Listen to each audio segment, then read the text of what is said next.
ఓం నమో వెంకటేశాయ. So ఎన్నికల ఫలితాల గురించి దేశవ్యాప్తంగా మరియు ఆంధ్రప్రదేశ్ రాష్ట్రానికి సంబంధించి నేను ఇచ్చినటువంటి ప్రిడిక్షన్ లో నేను నరేంద్ర మోడీ గారి ప్రభావం తగ్గుతుంది అని చెప్పడం జరిగింది. అలాగే ఆంధ్రాలో జగన్మోహన్ రెడ్డి గారు గెలుస్తారు అని చెప్పడం జరిగింది. నాకున్నటువంటి విద్వత్తు, నా విద్యను అనుసరించి నేను చెప్పడం జరిగింది.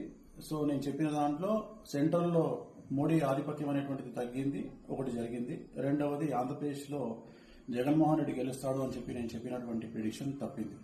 సో జనరల్ గా జాతకాన్ని బేస్ చేసుకుని మాత్రమే నేను చెప్పడం జరుగుతుంది. సో చాలా రోజుల నుండి నన్ను విమర్శిస్తూ ఉన్నవాళ్లు, నన్ను ట్రోల్ చేస్తూ ఉన్నవాళ్లు ఒక లక్ష్యంగా చేశారు. సో ఈ రోజు నేను చెప్పినటువంటి ప్రిడిక్షన్ 100% తప్పయింది. దాంతో ఖచ్చితంగా నేను ఒప్పుకుంటా ఉన్నాను. సో ఇన్ని రోజులు నాతో సహకరించి నాతో ఉన్న వాళ్ళకి, అలాగే ఇక ముందు నన్ను ఫాలో అయ్యి నాతో ఉండే వాళ్ళందరికీ కూడా మంగళాకాంక్ష